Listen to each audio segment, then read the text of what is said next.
Hey guys, what's going on? Welcome to episode 2 of the Director's Cut.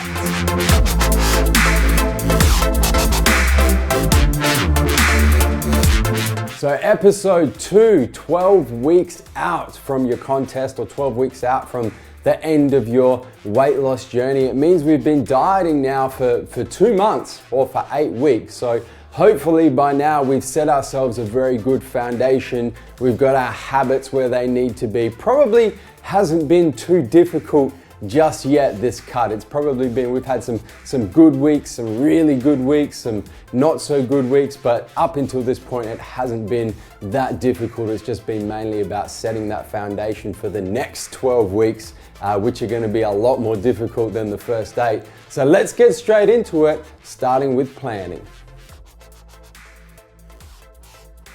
So provided you set your plan up correctly, as we discussed in episode 1, up until this point, the first 8 weeks of your cut or your weight loss journey, you probably haven't really had to vary that plan a lot. You've probably experienced some pretty good results, slowly decreasing your caloric input, slowly increasing your caloric output through cardio, starting to add your thermogenic supplements, your hormonal-based supplements along the way. There probably hasn't been that much that you've had to vary from your plan to this point.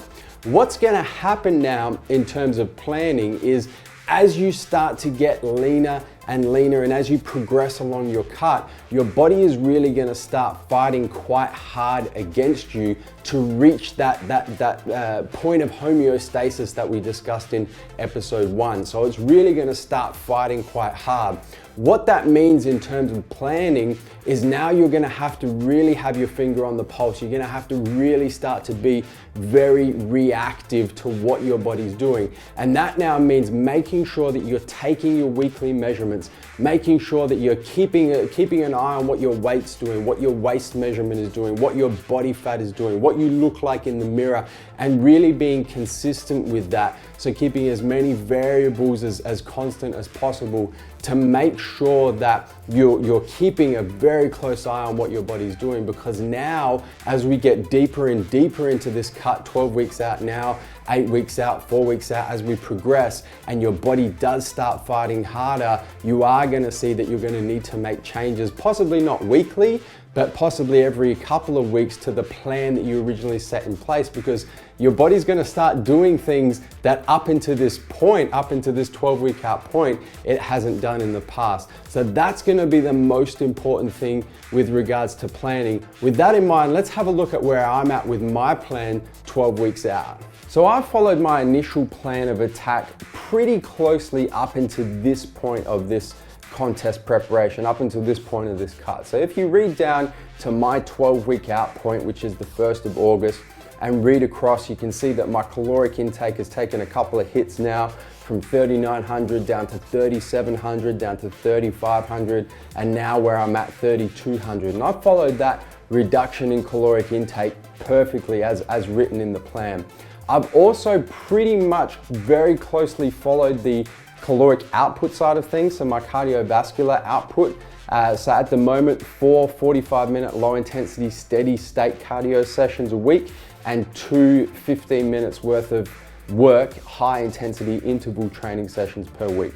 The one change that I have made with cardio is I haven't started doing my post-workout medium intensity steady state. So my plan had me doing 3 of those for 5 minutes per session. So not a lot of them, but I haven't had to start incorporating those yet because I have been dropping weight and body fat fast enough. So I'm gonna push those out probably another couple of weeks and just follow the low intensity steady state morning and high intensity interval training morning sessions and save the post-workout sessions for when I need them.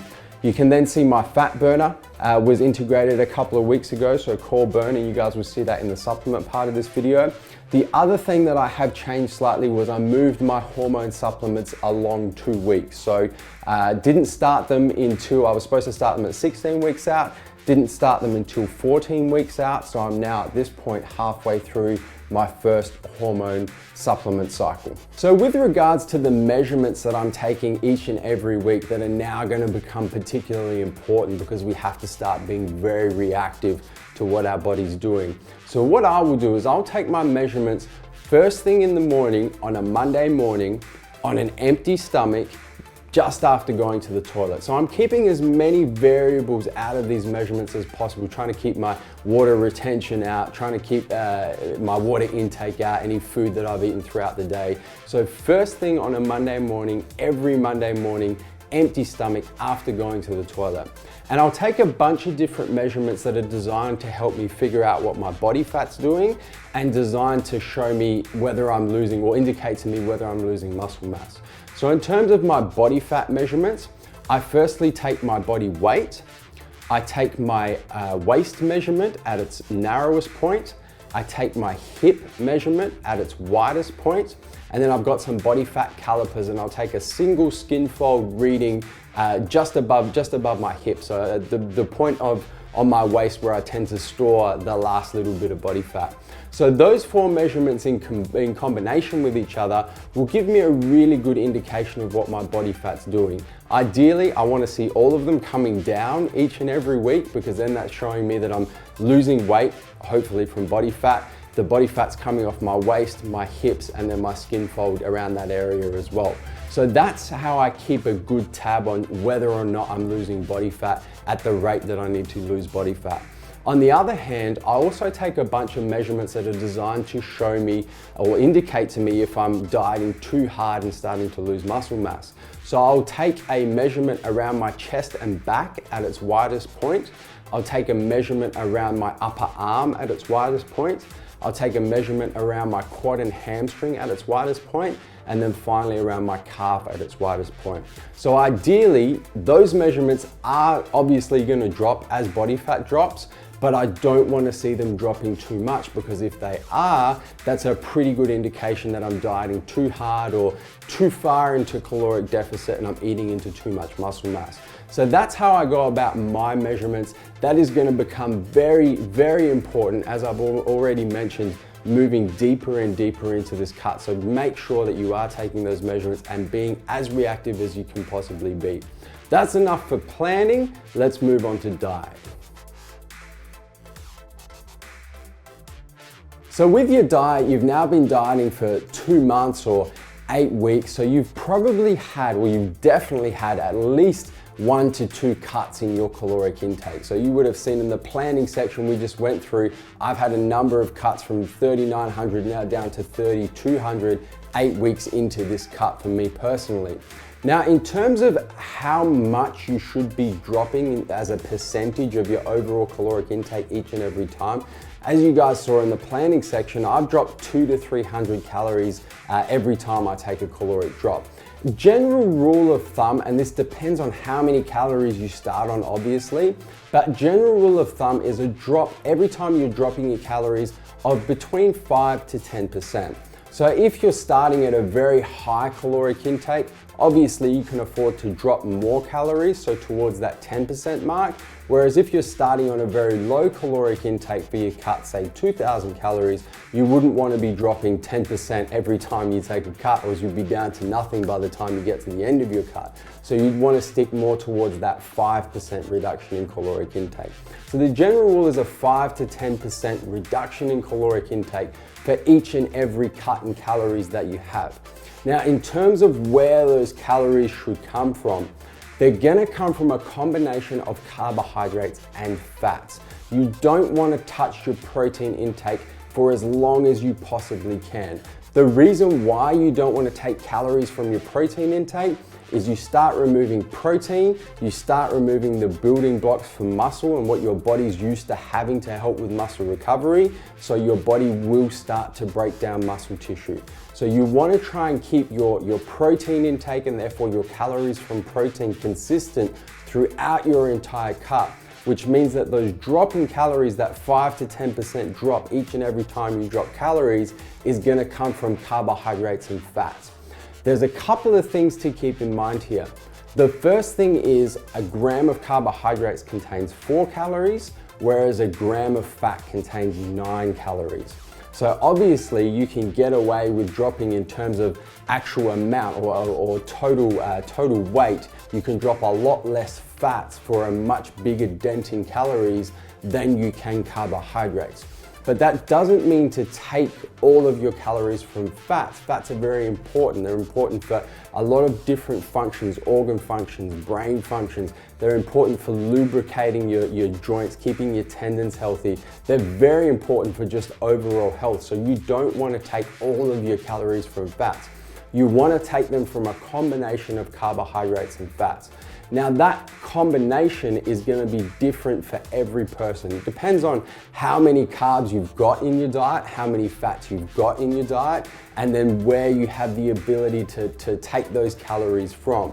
So you want to take them from carbs and fats. In terms of how many carbs, how many fats, it really is going to be individualistic. But if you want to keep it simple, go half of your calories from carbohydrates, half of your calories from fats. Let's have a look at what I'm doing with my diet 12 weeks out. So I'm one of these people who likes to keep my fat intake as high as I possibly can for the longest period of time.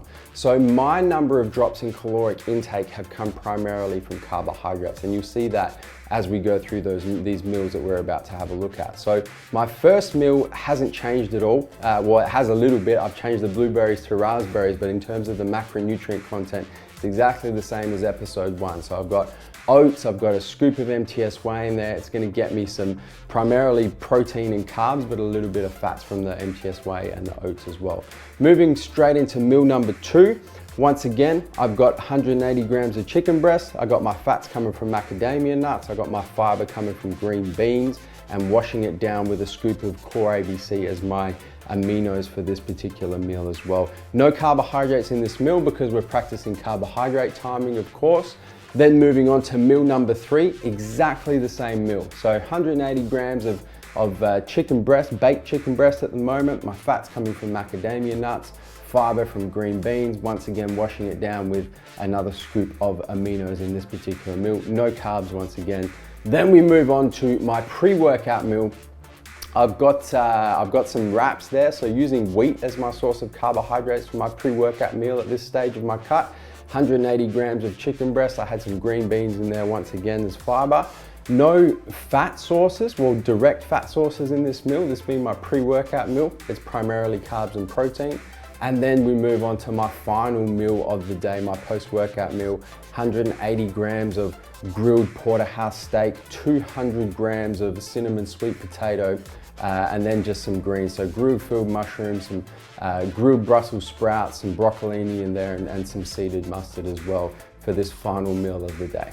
So as you guys can see with my meals, the drop that I've had so far in caloric intake, which has been around about 700 calories. So starting at just under 4,000 where I was 20 weeks out to now around about 3,200 to where I am 12 weeks out. That difference of 700 calories approximately, for me, has come primarily from my carbohydrate intake.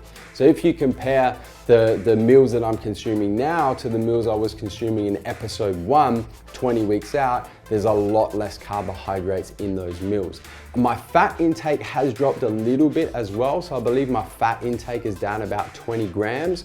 But if you do the maths, 20 grams, 9 calories per gram, just under 200 calories. So over 500 calories has come from carbohydrates. And that's just a personal thing. I started off with a high carbohydrate intake. I'm the type of athlete, I like to keep my fats as high as possible as I can throughout a cut. So I will usually take a lot of calories from carbohydrates before I even start taking them from fats. So for me personally, that drop in 700 calories from me so far has come primarily from carbohydrates. The final thing I want to talk about in terms of diet is your cheat meals. At this stage, you really now do need to start firstly asking yourself whether you still need cheat meals, whether you still require cheat meals, whether your body is losing body fat fast enough to allow you to incorporate cheat meals into your diet. And if the answer to that question is yes, and you want to continue to incorporate cheat meals at this stage, 12 weeks out, you really now need to start thinking about tidying them up a little bit. So it's not a free-for-all, go and eat whatever you like.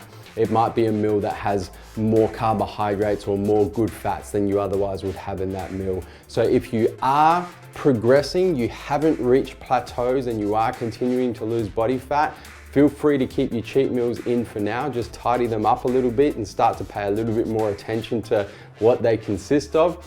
If you have started reaching plateaus and you're not losing body fat as fast as you would like to, then it's probably time to, unfortunately, get the cheat meals out of your diet. That's enough for diet. Let's get on to cardio. So if you've chosen to incorporate cardio as part of this cut, as part of your weight loss journey, by this stage you probably will have had to increase the amount of cardio that you're doing. And the reason for that, as we discussed in episode 1, is the fact that your body's continually trying to reach that state of homeostasis, trying to match your caloric input, so the foods that you're eating, the amount of calories that you're giving your body, to the amount of calories that you're requiring from your body. So if you've started incorporating cardio, you've probably taken a couple of hits upwards, so a couple of increases to the amount of cardio that you've been doing. I personally have, as we saw in the planning section of this video, I've increased both my low intensity steady state number of sessions and the length of the sessions, and then also my HIIT, the number of sessions and also the length of the work intervals that I'm doing. So let's have a look at what I'm doing for cardio at this stage, 12 weeks out. So I'm currently doing 4 low intensity steady state cardio sessions per week of 45 minutes in duration at this stage, 12 weeks out. I'm still doing them outdoors. I encourage you guys to do as much cardio as you can outdoors as possible. We're spending so much time in the gym at the moment with all of the weight training and whatnot. So if you can get outside, if the weather's not too cold, not too rainy, not too wet, get outside and do your low intensity steady state cardio outside. I'm also incorporating at this stage 2 AM HIIT sessions for 14 minutes of total work. So 14 minutes of on intervals incorporated with my off intervals that make up the high intensity interval training. So I'm doing Metcon style workouts for my HIIT. The reason why I choose to do Metcon or CrossFit style workouts for my high intensity interval training rather than sprints on a treadmill or sprints on an elliptical trainer or that sort of thing, firstly is because it's boring. Nobody really likes sprinting, you know, for 40 seconds, having 20 seconds off or whatever your interval may be on a treadmill inside a gym. So I prefer the Metcon style high intensity interval training because it is much more interesting and it kind of takes your mind off the fact that you're working really hard and doing those high intensity interval training sessions. The second reason is because it involves a lot more muscle groups than you would otherwise utilize doing HIIT on a treadmill or an elliptical trainer. So that sort of HIIT obviously only incorporates your legs, whereas this sort of HIIT, you guys just saw I was doing kettlebell swings, so a lot of upper body, and then lunges, which is, you know, a lot of lower body and a lot of core strength as well. The final thing I want to talk about regarding cardio in this episode of the Director's Cut is when to do cardio. So you guys will notice that all of the cardio I'm doing at this point in time and up until this point in time has all been cardio first thing in the morning, and I do it fasted. So I do it with no food, but I do sip on BCAAs while I'm doing cardio, or with the CrossFit Metcon style high intensity interval training. I don't have a chance to sip on them while I'm doing that, so I have them beforehand. So that's when I choose to do my cardio. So first thing in the morning, fasted style cardio with branched chain amino acids. The reason why I do it then is kind of twofold. The first reason is because it fits into my schedule and I know that I can do that cardio consistently and I'm not going to have any distractions or anything kind of pop up that's going to affect my ability to do that cardio each and every day when I need to do it. The second reason has to do with hormone response and what your body uses for fuel during cardio sessions. So first thing in the morning, when you're doing cardio and you're in a fasted state, your insulin levels are very low because you haven't eaten anything for so long because you've been sleeping. So in terms of your body's options for fuel, so what it can use as fuel to to burn for energy, to power through those cardio sessions, it primarily has two options at this point. It has body fat, it has stored glycogen, and then it does have a third option that we're trying to keep it away from, which is breaking down muscle tissue and getting energy that way. So if we're doing cardio first thing in the morning fasted on an empty stomach, our body really is going to have to tap into our stored glycogen, and where we really want it to tap into is that stored body fat. And what we can do by sipping on BCAAs, and the reason why I have BCAAs during my fasted cardio, is that really prevents your body from breaking down muscle tissue for energy, which is obviously what we don't want, but something that we do risk when we're doing cardio fasted. So that's why I choose to do cardio fasted first thing in the morning. Look guys, when it comes to cardio, as I discussed in episode number 1, it really is about increasing your caloric output. So don't get too caught up in, am I doing it fasted? Am I doing it where my insulin levels are at the right level, my cortisol levels are too high or too low? I'm just giving you that information to justify why I do cardio first thing in the morning on an empty stomach with branched chain amino acids. But the most important thing in terms of caloric output is that you're doing your cardio and you're doing it consistently and you're incorporating it into your regime, into your daily routine at a time when you can consistently do it and you know that you're not going to have any excuses for missing those cardio sessions. That's enough for cardio. Let's get on to training. So as we discussed in episode 1, the primary purpose of training during any cut, during any weight loss style program is to make sure you maintain as much muscle mass as possible. And that still applies. That's going to apply right up to the day of the contest or a few days before you finish your weight loss journey or this cut. So the primary purpose is to keep moving the amount of weight you've been moving. Keep the intensity of your workouts as high as possible. The other thing now to start to remember is as your body does fight really hard to reach that level of homeostasis, your weight-based workouts do also become, and have always been, but now it becomes more prevalent, they do also become a source of increasing caloric output.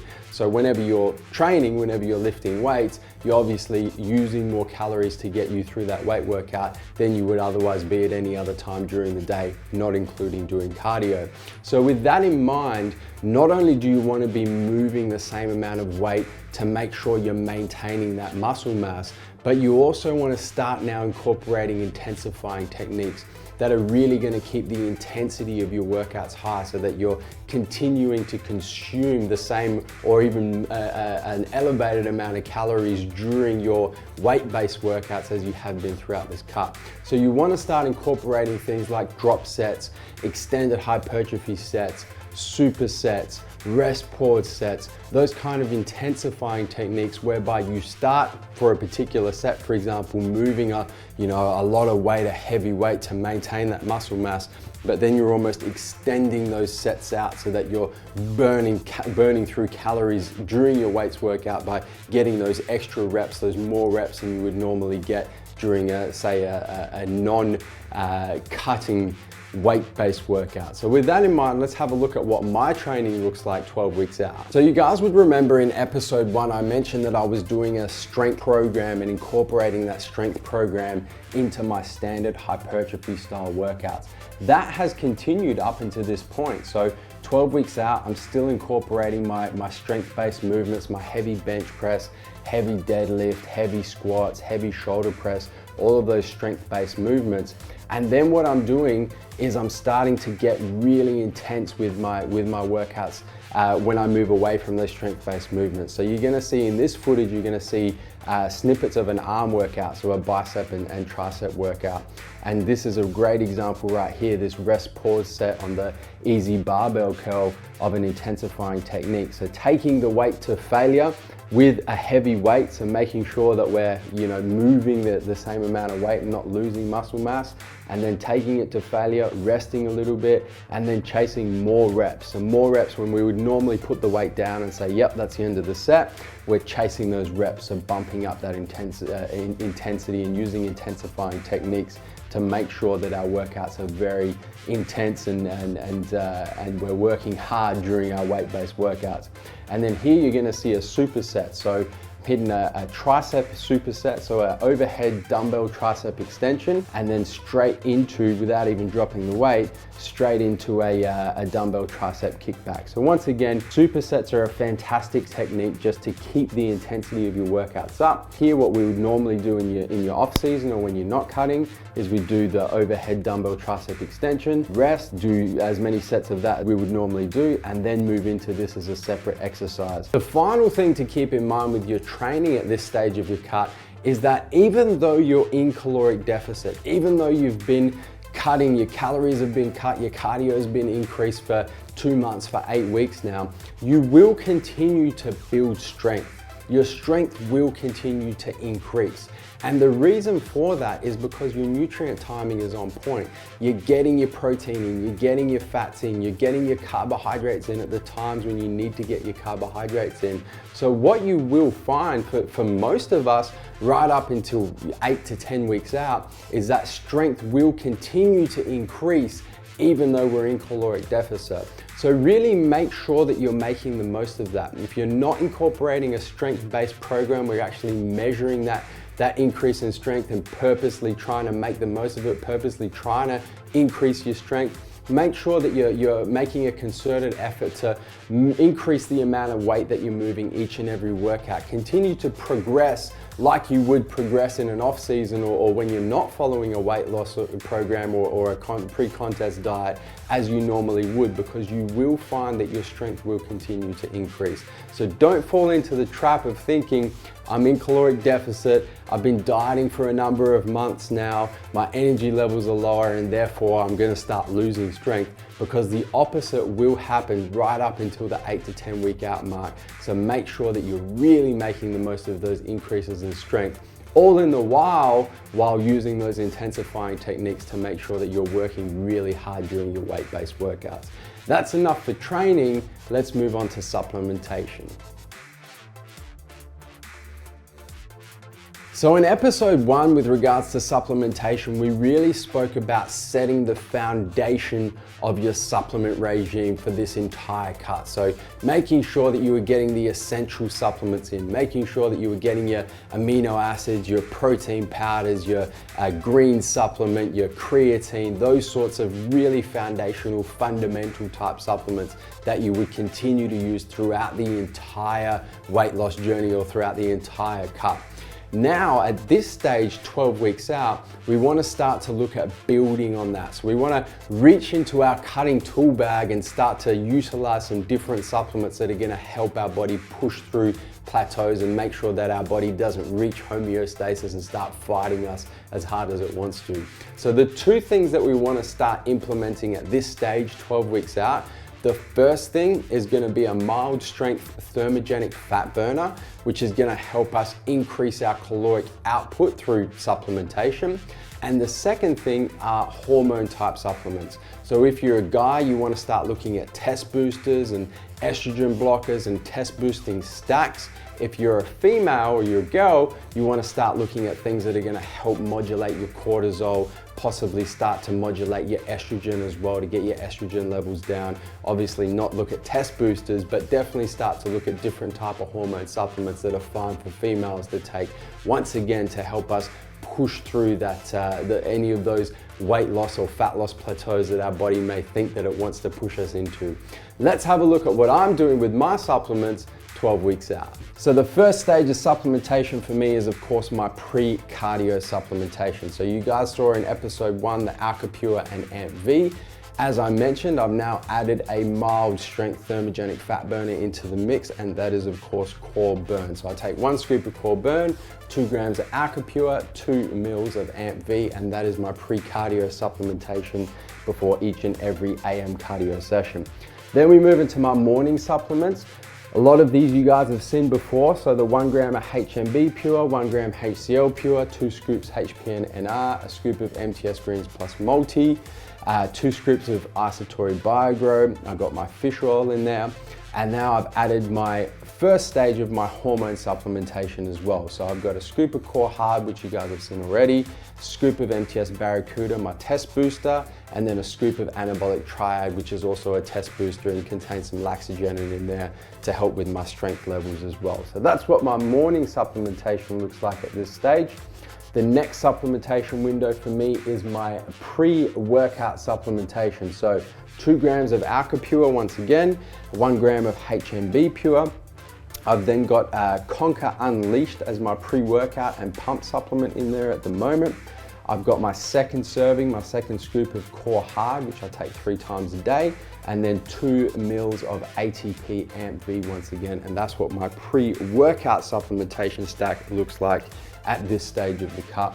Move on to the intra-workout supplement. So I've got 2 scoops of MTS Machine Fuel as my branch chain amino acids, and then 1 scoop of Evogen Glycoject, which contains 25 grams of carbohydrates and is included in my diet, as you guys would remember from episode 1, as a source of carbohydrates intra-workout. My post-workout supplements, 1 scoop, 1 gram of HMB Pure, 1 gram of creatine HCl Pure, 2 scoops of Isatori BioGrow, and 2 scoops of Core ISO. Obviously, being a source of protein is incorporated into my diet as 50 grams of protein from the Core ISO. You guys will notice that I did drop my post-workout shake liquid carbohydrates from this supplementation window. And then finally, just before bed, I've got my final scoop of Core Hard. So the 3 of 3 scoops of Core Hard that I take throughout the day, and another 2 grams of my fish oil. And that's what my supplementation regime looks like 12 weeks out. And similarly to what I mentioned in episode 1, this far out, we're still significantly far out from our contest or the end of this weight loss journey, 12 weeks out. Once again, you don't want to throw everything at your supplementation just yet. Save that for about 4 weeks, save that for 8 weeks out where you put everything in there. But at this stage, mild thermogenic fat burner, add that into the mix. For me, it was Core Burn, as you guys just saw, and then mild test boosting stack. So for guys, your test boosters, you might look at a Barracuda, an Anabolic Triad, a Beast Super Test. You might look at just a middle of the range test boosting type formula. And then for girls, you're gonna look at your estrogen modulator, your cortisol modulator. So something like your Core Hard is gonna be fantastic for that. But slowly start to build on your supplement stack. Remember not to throw everything at it just at once, because you're gonna need that as your body fights harder and harder to reach that homeostasis that it's trying so hard to achieve. That's enough on supplements. Let's move on to mindset. So at 20 weeks out, when we spoke about mindset, we spoke about it being more of just setting good habits, setting the foundation for you to be able to proceed throughout this cut without reaching any kind of major hurdles. So we've done that by now. We've done that within the first 8 weeks, within the first couple of months. We set those foundations, we've set those good habits, which is good. Because now, 12 weeks out, and as we get deeper and deeper and deeper into this cut, having those habits in place and those fundamentals, those foundational principles with doing your cardio sessions, not missing cardio, not cheating on your diet, hitting your workouts with intensity, making sure you're taking your supplements at the right time each and every day, not missing supplement timing windows. That kind of stuff is going to become very important, because it's going to start to get really hard. You're going to start to feel hungry. You're going to start to feel tired. You're going to start to have all these emotions run through that will tempt you to skip cardio sessions when you wake up first thing in the morning and you just want to sleep in, or tempt you to cheat on your diet when you're in between meals. There's an hour to your next meal and you're completely starving and you just want to eat a protein bar or something that's laying around the office or the house. So having those foundations set becomes very important. Now, what you have to expect at this point is it is going to get hard. So you are going to feel tired first thing in the morning. You are going to feel tired throughout the day without having, with your carbohydrate timing windows and not having carbs throughout the day, saving them for your pre-workout meal. You are going to feel tired at night after your workout. If you train late at night, you're going to be depleted. You're going to feel tired. You're going to feel hungry in between your meals. Your metabolism is continually changing. Your body's continually trying to fight. It's continually trying to get you to not push your body fat this low, so it wants to encourage you to eat. So you are going to get hungry in between meals. So you just have to keep in mind that these are the kind of emotions that you're going to be experiencing, and learn to manage them. Learn to understand, yeah, well, throughout the day I am going to be hungry, but then I'm going to get my pre-workout meal, then I'm going to get my post-workout meal. I am going to be tired when I wake up first thing in the morning, but once I get started doing cardio, once I get my thermogenic into me, I'll feel fine. So really, if you can, try and almost anticipate the emotions that you're going to be feeling and figure out how to manage them before you even start to experience them. That's going to make it very easy. The second thing that's going to be the most challenging aspect of mindset at this stage, 12 weeks out, and particularly for guys in particular, is you're kind of at that stage where you're losing body fat, which means your body is starting to lose size. So you're going to lose that kind of thickness, that fullness that you're used to having when you're not dieting, but you're not super lean yet. So you're kind of in that no man's land between being, ripped and shredded and lean, and not thick and solid that you're used to being in the off season. So there's going to be probably a 4 to 8 week period of that kind of look when you look at yourself in the mirror, where you're going to think, man, I'm losing a lot of size, but I'm not losing a lot of body fat, and your mind will start to play tricks on you. And this is where it becomes really important to trust the process. Trust your plan. Trust the measurements that you're taking every week that show you that you're losing body fat, that you're not losing muscle mass, you're not chewing into muscle mass. So really start to, instead of focusing what the mirror shows you and what your mind perceives as how you're looking, really start to focus on the numbers a little bit more and really trust the process, and understand that in 4 weeks time or 8 weeks time, you will get really low body fat and you will get that ripped and shredded look. And at that point, you won't care that you're a little bit smaller and not as thick and solid and pumped as you usually are in the off season, because you're going to be a lot leaner as well. So always keep those sorts of things in mind. Trust the process, and make sure that you don't let your mind get the better of you when it comes to hunger, when it comes to feeling tired, and when it comes to how you look in the mirror. That's enough for mindset. Let's move on to posing. So I'm going to jump straight into some footage of posing for this episode, because we're going to talk specifically about men's physique posing in the IFBB. So going to go through firstly the compulsory poses. So the first compulsory pose is a front on, hand on hip compulsory pose, which means you can't have your hips twisted. You have to have your hips facing the judges, one hand on your hip, looking straight forward. The second is a quarter turn to the right, and what a lot of people will do wrong is their foot position. So your foot that is most towards the rear of the stage is the foot that has to come out and show the calf. So a lot of guys will have their wrong foot, they'll have their front foot backwards. It needs to be the foot that is towards the rear of the stage. Then it's a quarter turn to the right. And with this particular pose, it comes down to foot position as well. So you can't have your foot backwards towards the judges. It needs to be out to the side and just show the calf from having your foot out to the side.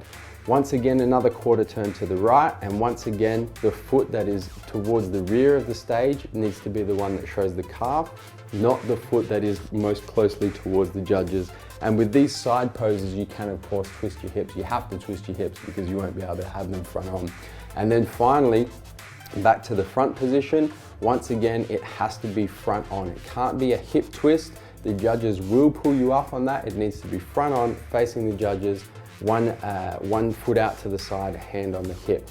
Now we're gonna go through transitions. So this is something that I see a lot with men's physique guys, is they can hit the poses, they hit them properly, but in between the poses, in between their quarter turns, they kind of just drop. they take a few awkward looking steps and then hit the next pose. Then they'll quarter turn again, take a few awkward looking steps and hit the next pose. You have to understand that the judges are looking at you the entire time you're on the stage. So instead of just hitting the poses and doing nothing in between them, start to flare it up a little bit, start to do some different stuff. Start to look at your transitions in between the poses. So you can come in, you can hit your front pose facing the judges. You can then do, during your quarter turn, you can really start to use some fluidity in your footwork so that you're not kind of taking 10 steps to do a quarter turn. It's a pivot on one foot, it's a movement on the other foot. So really start to look at your transitional type movements in between each and every pose, because that's really what's going to set you out in terms of posing, set you apart from the competition when you're all standing on stage next to each other, hitting 4 pretty basic poses without a lot of variation in there. And then the final thing on posing, guys, I'm gonna say it each and every episode of this Director's Cut: practice, practice, practice. We're now 12 weeks out from the show. We're 3 months out from the show. In 3 months' time, you're gonna be standing on stage in your board shorts, in your posing trunks, if you're a bikini girl, in your bikinis, whatever federation you're choosing to do, you're gonna be standing on stage in front of a lot of people showing your physique. So now it is so crucial to start practicing at least a couple of times a week. Ideally, after every workout, make sure that you're practicing your poses. The other thing to keep in mind with when you're practicing your poses as well is when you are pumping up backstage, so you'll be backstage about to step on stage, you'll be pumping up your chest, your arms, your legs, whatever you choose to pump up.